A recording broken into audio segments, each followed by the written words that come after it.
Hello class. So last class में हमने एक न्यू चैप्टर स्टार्ट किया था। उस चैप्टर का नाम था एटम। आज की क्लास में हम एटम चैप्टर को ही कंप्लीट करेंगे, कंटिन्यू करेंगे। लास्ट क्लास में हमने एटम चैप्टर का introduction, plum pudding model and then Rutherford nuclear model start कर लिया था एंड हमने इम्पैक्ट पैरामीटर के बारे में जान लिया था। अब इम्पैक्ट पैरामीटर के आगे कंटिन्यू करते हैं। ओके, तो इम्पैक्ट पैरामीटर के बारे में थोड़ी सी इंफॉर्मेशन कि एक छोटा इम्पैक्ट पैरामीटर का मतलब है कि स्कैटरिंग जो हो रही होगी वो ज्यादा हो रही होगी, इंक्लूडिंग हेड ऑन कोलिजन।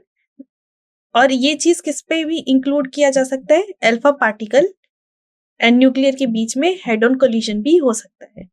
अगर लार्ज इम्पैक्ट पैरामीटर है तो स्मॉल डिफ्लेक्शन हो रहा होगा। अगर इम्पैक्ट पैरामीटर लार्ज है तो ज्यादातर क्या हो रहे होंगे, रीबाउंड हो जा रहे होंगे, तो डिफ्लेक्शन क्या हो रहा होगा, स्मॉल हो रहा होगा। और अल्फा पार्टिकल गोज अनडेविएटेड, और अल्फा पार्टिकल क्या हो रहे होंगे, अनडेविएटेड आगे चले जा रहे होंगे।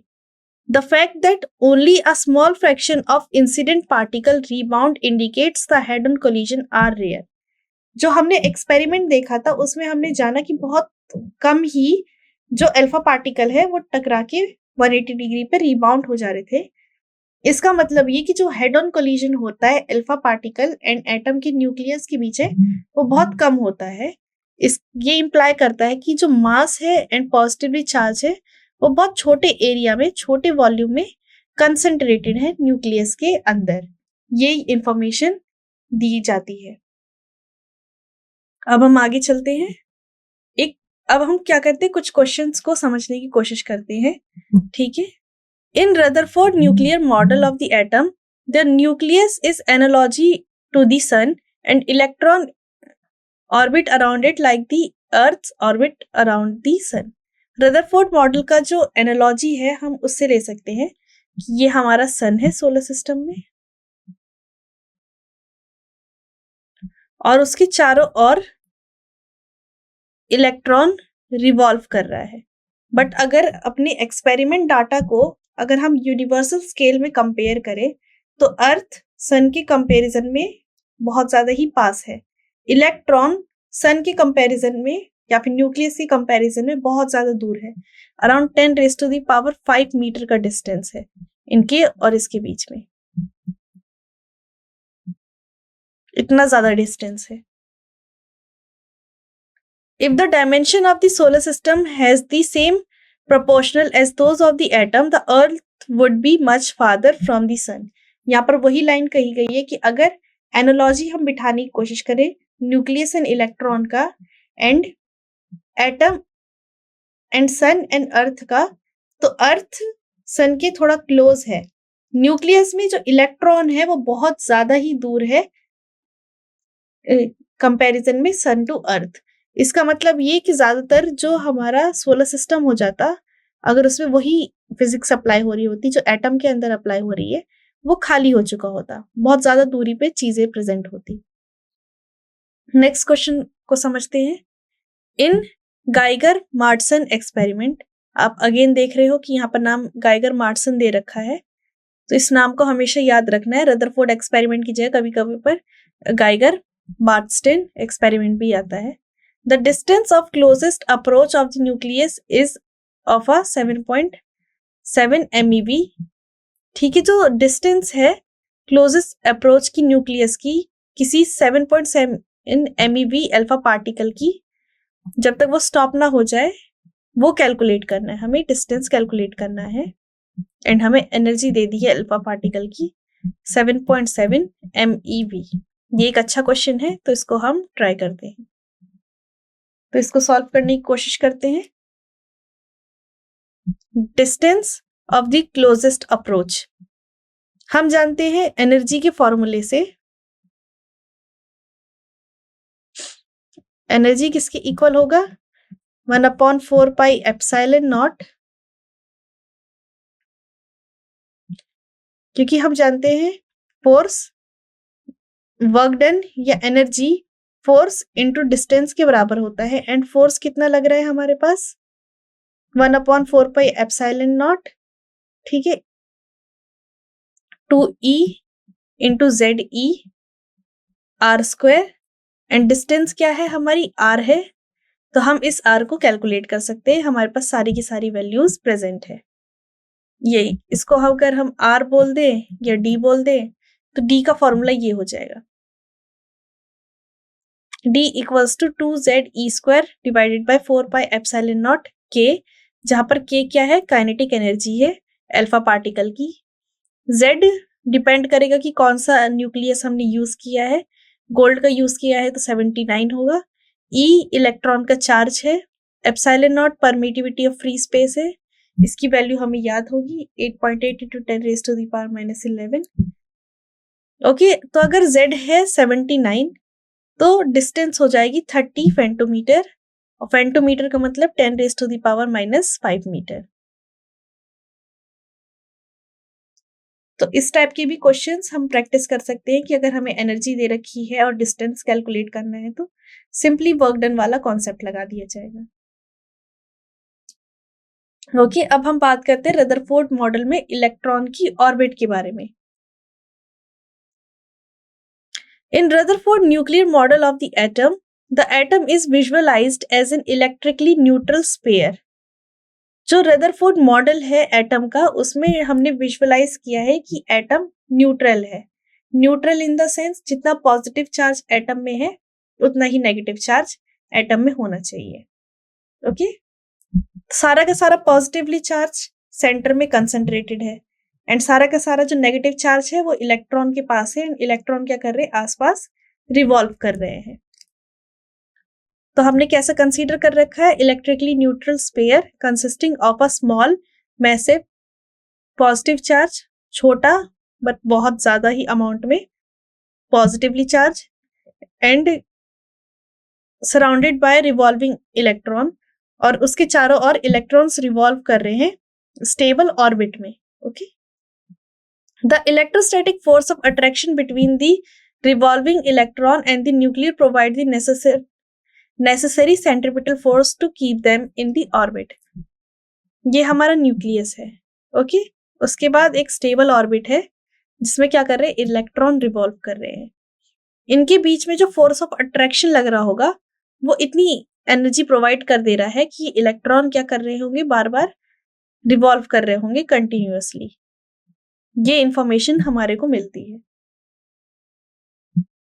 अगर हम किसी हाइड्रोजन एटम में कैलकुलेट करें सेंट्रीपिटल फोर्स के बारे में, तो force of electron is equals to force of centripetal, ठीक है, एंड फोर्स ऑफ इलेक्ट्रॉन कितना हो जाएगा, हाइड्रोजन एटम की बात करें, हाइड्रोजन एटम में एक न्यूक्लियस होता है जिसके पास चार्ज ई होता है, एक इलेक्ट्रॉन होता है जिसके पास भी चार्ज कितना होता है, ई होता है। इन दोनों के बीच में अगर रेडियस हम आर मान ले तो फोर्स ऑफ इलेक्ट्रॉन कितना हो जाएगा, 1/4πε0 E²/r², और सेंट्रीपिटल फोर्स क्या हो जाएगा, mv²/r। इससे आप क्या कर सकते हैं, हम r कैलकुलेट कर सकते हैं, r कैलकुलेट कर सकते हैं, हम वेलोसिटी कैलकुलेट कर सकते हैं। ओके, कि कितनी वेलोसिटी से इलेक्ट्रॉन्स रिवॉल्व कर रहे होंगे। अगर हमने उस इक्वेशन को सॉल्व किया तो r की वैल्यू ये आ जा रही है, E²/4πε0 mv²। अब हम जानते हैं कि काइनेटिक एनर्जी हाफ mv² होता है। ओके, तो यहाँ पर mv² है, mv² की वैल्यू आ गई हमारे पास E²/4πε0 r। mv² की वैल्यू अगर हम यहाँ पर पुट कर दे, ओके, तो काइनेटिक एनर्जी की वैल्यू आ जाएगी हमारे पास E²/8πε0 r², and potential energy kinetic energy का जो इक्वल्स टू -2 काइनेटिक एनर्जी। ये रिलेशनशिप हमें ध्यान रखना है। ओके, पोटेंशियल एनर्जी किसी और वे में निकाला जाता है, हम इसको कैलकुलेट नहीं कर सकते, तो आप इस रिलेशनशिप को ध्यान रखना। काइनेटिक एनर्जी की हम वैल्यू डाल देंगे एंड हमारे पास पोटेंशियल एनर्जी निकल के आ जाएगी। पोटेंशियल एनर्जी का साइन नेगेटिव है, वो इंडिकेट करता है कि जो डिस्टेंस है, जो फोर्स एक्ट हो रही होगी, वो रेडियस को छोटा करने में कोशिश कर रही होगी। इसका मतलब सिंपली ये है, पोटेंशियल एनर्जी इनवर्ट्स होगी। एंड काइनेटिक एनर्जी रिवॉल्व करने में हेल्प कर रही है। तो अगर kinetic energy plus potential energy, हमारे पास टोटल एनर्जी क्या हो जाएगी, -E²/8πε0r। ये जो डेरिवेशन है, ये जो हमने एनर्जी के फॉर्मूले निकाले हैं, ये सब पूछ लिए जाते हैं, तो ये हमें ध्यान करके रखना है। एंड यहाँ पर हमने एक बहुत इंपॉर्टेंट चीज देखी कि जो टोटल एनर्जी है वो नेगेटिव आ रही है। इसका एक्सप्लेनेशन पूछ लिया जाता है कि टोटल एनर्जी नेगेटिव क्या इंडिकेट कर रहा है। टोटल एनर्जी नेगेटिव इंडिकेट ये कर रहा है कि जो इलेक्ट्रॉन है वो न्यूक्लियस से बाउंड है। आउटर मोस्ट जो इलेक्ट्रॉन है वो न्यूक्लियस की फोर्स से बाउंड है, वो एटम को छोड़ के बाहर नहीं जा सकता। अगर ई पॉजिटिव हो जाता तो इसका मतलब ये कि इलेक्ट्रॉन बाउंड नहीं है, एंड इलेक्ट्रॉन बाउंड नहीं है तो वो क्या हो जाता है, इस क्लोज ऑर्बिट को नहीं फॉलो कर रहा होता, ई इलेक्ट्रॉन एस्केप आउट हो जाता। एंड फोटो इलेक्ट्रिक इफेक्ट में एक्चुअली यही हो रहा था कि इलेक्ट्रॉन को एक्स्ट्रा एनर्जी मिल जा रही थी, वो एक्स्ट्रा एनर्जी इस नेगेटिव एनर्जी को काउंटर कर ले रही थी, जिसकी वजह से इलेक्ट्रॉन एस्केप आउट हो जा रहा था। तो यहाँ पर आपको फोटो इलेक्ट्रिक इफेक्ट और अच्छे से क्लियर हो रहा होगा इस चैप्टर को समझने के बाद। Example, if 13.6 electron volt of energy is required to separate a hydrogen atom into proton and electron, calculate the atomic radii and velocity of the electron in an atom। अगर 13 electron volt energy require है hydrogen atom को तोड़ देने के लिए या फिर hydrogen atom से इलेक्ट्रॉन को बाहर निकालने के लिए, तो अब हमें क्वेश्चन में पूछा गया है कि रेडियस एंड वेलोसिटी कैलकुलेट करें। तो अगेन हम क्या करेंगे, अपना रिलेशन लगा देंगे एंड सारी की सारी वैल्यूज कैलकुलेट करेंगे। एंड ई की जो वैल्यू आई थी वो 1/,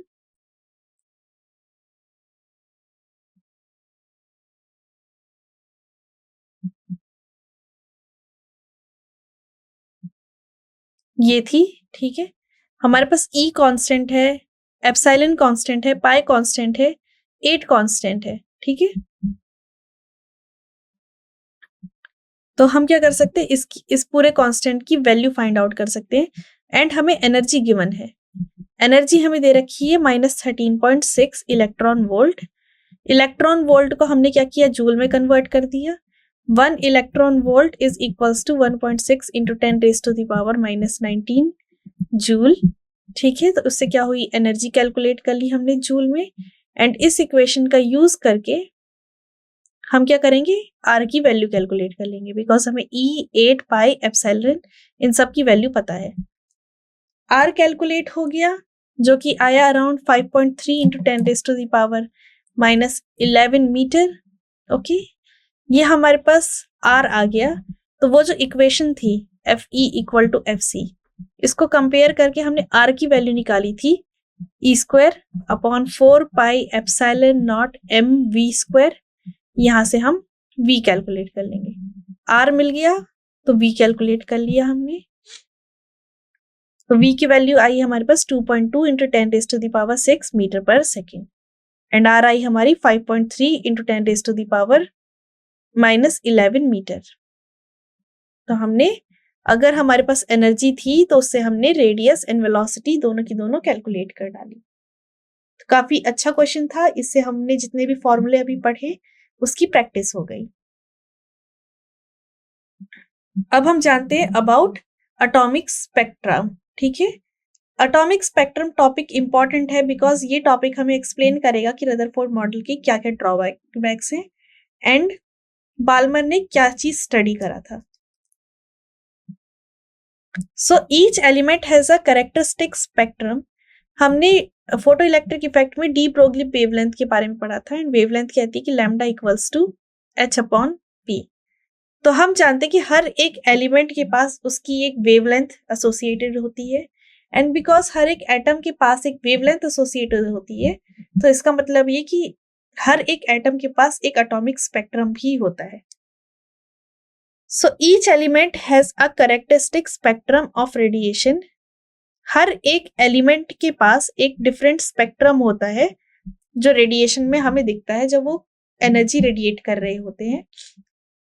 When an atomic gas or vapor is excited at low pressure, अगर कोई गैस या वेपर को लो प्रेशर पे हम उसको एनर्जी प्रोवाइड करते हैं, वो एक्साइटेड हो जाता है, usually by passing an electric current through it.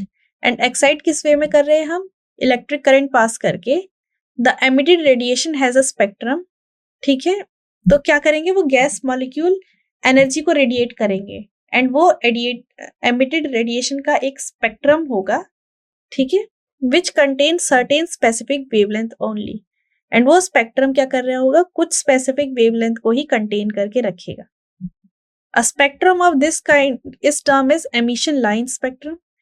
इस टाइप के स्पेक्ट्रम को एमिशन लाइन स्पेक्ट्रम कहते हैं, जो bright light and dark background इन सबसे मिलके बनी होती है। स्पेक्ट्रम कुछ ऐसा दिख रहा होता है, ठीक है। अलग अलग डिस्टेंस पे अलग अलग लाइंस होती है।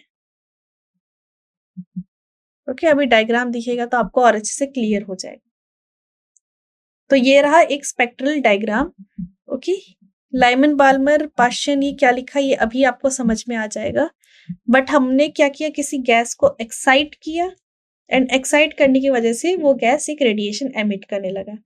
उस रेडिएशन को जब हमने स्टडी किया तो उसको हमने बोल दिया एटॉमिक स्पेक्ट्रम। और एटॉमिक स्पेक्ट्रम कुछ ऐसा दिखता है। ये स्पेक्ट्रम की स्टडी बहुत ज्यादा इंपॉर्टेंट चीज होती है, बिकॉज इस स्पेक्ट्रम की स्टडी करने से ही हमें पता चलता है कि सन से हमारे पास रेडिएशन आ रही होती है। उस रेडिएशन की स्पेक्ट्रम लाइन को स्टडी करके हमें पता चला कि उसके अंदर सन पे hydrogen and helium atoms he present है। ऐसे ही हम किसी डिस्टेंट स्टार पे कौन कौन से एलिमेंट प्रेजेंट है, ठीक है, ये सब चीजें हम एटॉमिक स्पेक्ट्रम से ही निकाल पाते हैं। तो स्पेक्ट्रम कुछ ऐसा दिखता है। अलग अलग वेवलेंथ में अलग अलग डार्क एंड ब्राइट लाइट्स हमें दिख रही होती है।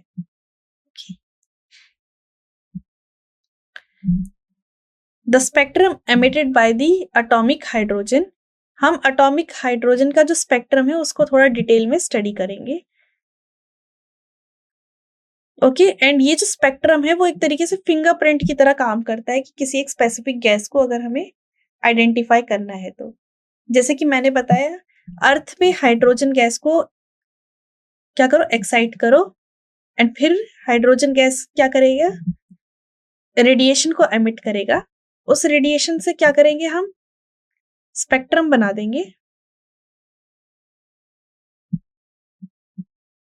ठीक है। तो ये स्पेक्ट्रम अब हमने क्या कर लिया, बना डाला। हमने मतलब एक तरीके से हाइड्रोजन एटम का आधार कार्ड बना डाला। ओके, अब हमने क्या किया, सन से रोशनी आई, उस रोशनी का हमने स्पेक्ट्रम को स्टडी किया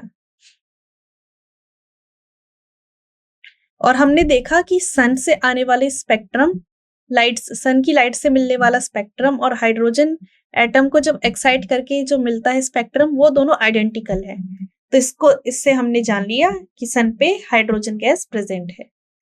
तो जो स्पेक्ट्रम होता है, एटॉमिक स्पेक्ट्रम होता है, वो एक तरीके से फिंगरप्रिंट की तरह काम करता है, आधार कार्ड की तरह काम करता है उस स्पेसिफिक गैस को आइडेंटिफाई करने के लिए,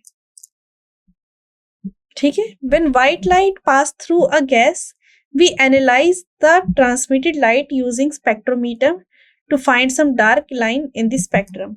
हम क्या करते हैं, व्हाइट लाइट को पास कराते हैं किसी गैस से, उसके बाद जो गैस एमिट कर रहा होता है रेडिएशन, उसको स्पेक्ट्रोमीटर से स्टडी करते हैं एंड ये डार्क लाइंस कितनी आ रही है, कितनी डिस्टेंस पे आ रही है, इन सब चीजों को स्टडी करते हैं।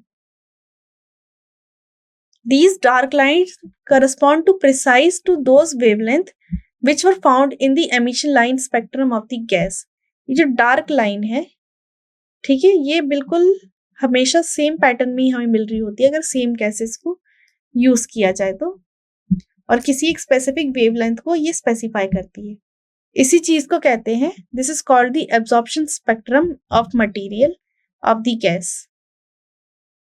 इसी को बोलते हैं absorption spectrum of material of the gas, because क्या कर रहा है, गैस पहले व्हाइट लाइट को एब्जॉर्ब कर रहा है, फिर लाइट को एमिट कर रहा है, इसलिए इसको बोलते हैं absorption spectrum. We might expect that frequency of the light emitted by the particular element would exhibit some regular pattern। हम हमेशा एक्सपेक्ट करते हैं कि कोई एलिमेंट किसी स्पेसिफिक फ्रीक्वेंसी की लाइट को अगर एब्जॉर्ब कर रहा है तो वो एक रेगुलर पैटर्न का स्पेक्ट्रम हमें देगा। एंड हर चीज को समझने के लिए हम हाइड्रोजन एटम का इस्तेमाल करेंगे बिकॉज वो सबसे सिंपलेस्ट एटम है। तो उसका जो स्पेक्ट्रम होगा हाइड्रोजन एटम का, वो सबसे सिंपलेस्ट स्पेक्ट्रम होगा।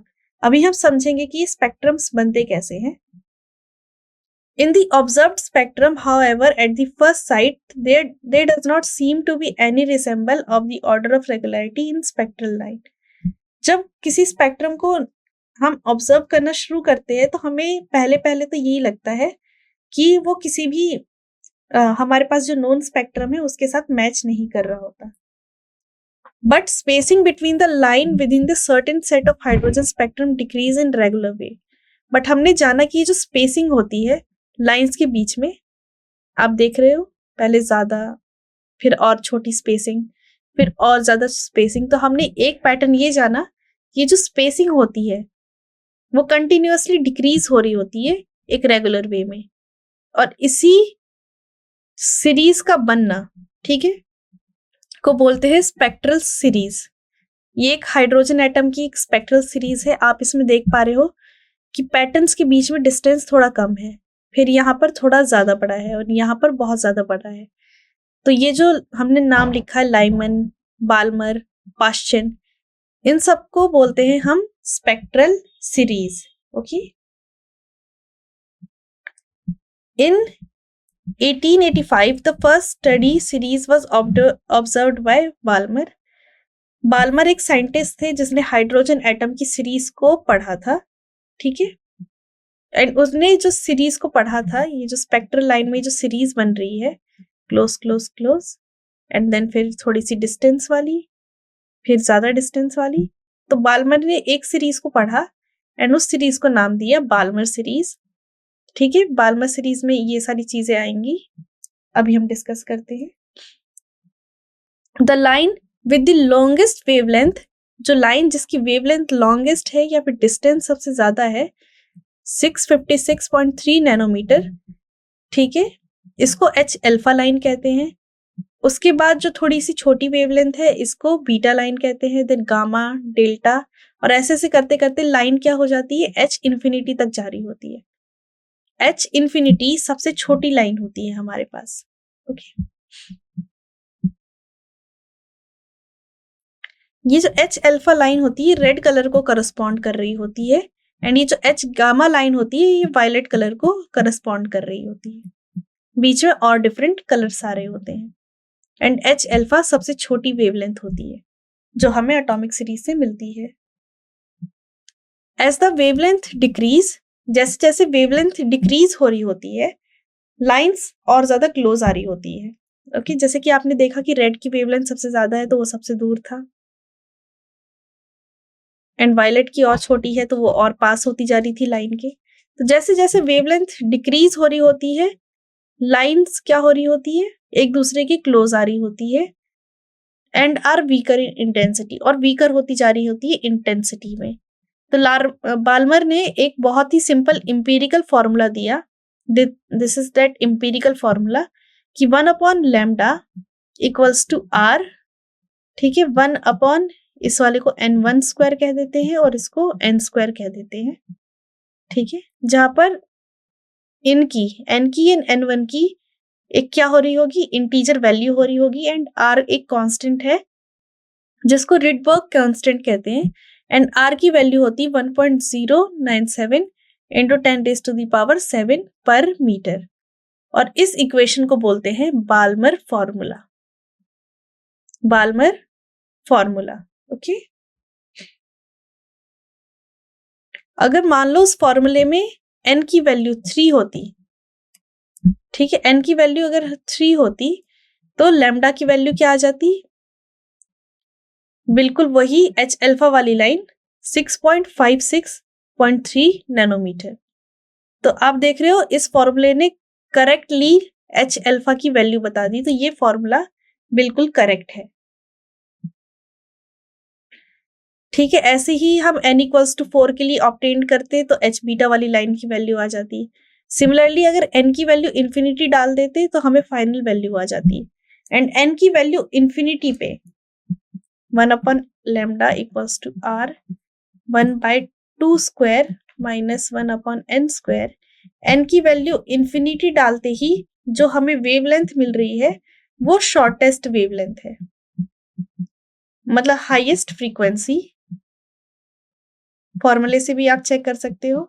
इससे छोटी और कोई वेवलेंथ नहीं मिल सकती सीरीज में, ठीक है। बाल्मर के अलावा फिर दूसरे साइंटिस्ट ने भी सीरीज को डिस्कवर किया एंड सीरीज ऐसे बनती है लाइमन, फिर उसके बाद बाल्मर सीरीज आ जाती है, फिर पाश्चिन, ब्रैकेट, पीफंड सीरीज। जिन लोगों ने सीरीज को समझा है ये उन साइंटिस्ट के नाम है। अब लाइमन सीरीज में क्या हो जाता है, जो पहला वाला कांस्टेंट था n1 उसकी वैल्यू हो जाती है 1 और ये n क्या हो सकता है 1 के बाद की वैल्यूज को ले सकता है। बाल्मर सीरीज का अभी हमने जो फॉर्मूला पढ़ा था उसका फॉर्मूला था r 1/2 square minus 1/n square. n क्या ले सकता था 3, 4 से लेकर इन्फिनाइट वैल्यू ले सकता था। पाश्चिन में n की वैल्यू 3 हो जाती है और इस n की वैल्यू 4 से लेकर इन्फिनाइट तक जा सकता है। लाइमन, बाल्मर, पाश्चिन, ब्रैकेट में 4 एंड पी फंड में 5। जो लाइमन सीरीज होती है वो अल्ट्रावायलेट रेस को दिखाती है। बाल्मर सीरीज जो है वो विजिबल लाइट रे में आती है।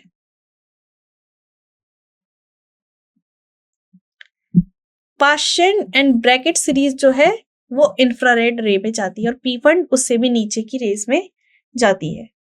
तो हमने आज की क्लास में समझा अबाउट एटॉमिक स्पेक्ट्रम एंड हमने डिफरेंट सीरीज के बारे में जाना कि कौन कौन सी सीरीज होती हैं। बाल्मर ने इसके बारे में स्टडी करी थी। बाल्मर ने विजिबल लाइट को स्टडी करी एंड हाइड्रोजन एटम की विजिबल लाइट को स्टडी करी एंड उससे चेक किया कि कौन कौन सी सीरीज बनती है। फिर दूसरे साइंटिस्ट आए, ठीक है, उनने दूसरी सीरीज को समझा। उसके बाद एक पूरी रो बनती है लाइमन, बाल्मर, फिर पाश्चिन, ब्रैकेट, देन प्रीफंड। हमें ये याद होना चाहिए कि लाइमन सीरीज अल्ट्रावायलेट रे के लिए होती है। एमसीक्यू में इस टाइप के क्वेश्चन आ जाते हैं, डायरेक्ट क्वेश्चन कि लाइमन सीरीज किस टाइप की रेस को शो करती है, कौन से रीजन में आती है। तो आप सिंपली टिक कर दोगे ultraviolet, Balmer visible, bracket and Paschen and bracket infrared. Generally Lyman के बारे में पूछा जाता है कि लाइमन सीरीज कौन से रीजन में आती है, तो उसका आंसर है अल्ट्रावायलेट रीजन। ओके, अब नेक्स्ट क्लास में हम स्टार्ट करेंगे Bohr model of hydrogen atom. Okay, and Bohr model को समझेंगे कि कैसे उनने जो रदरफोर्ड मॉडल है उससे एक मॉडल देते हैं बोहर एंड वो चीजों को एक्सप्लेन करते हैं। तो ये सब चीजें अब हम नेक्स्ट क्लास से पढ़ेंगे। नेक्स्ट क्लास में हम बोहर मॉडल के बारे में पढ़ेंगे and then energy level diagram के बारे में पढ़ेंगे of hydrogen atom and de Broglie के एक्सप्लेनेशन के बारे में जानेंगे। सो ये क्लास यहाँ पर कंप्लीट होती है। अब हम नेक्स्ट क्लास में मिलेंगे। Thank you.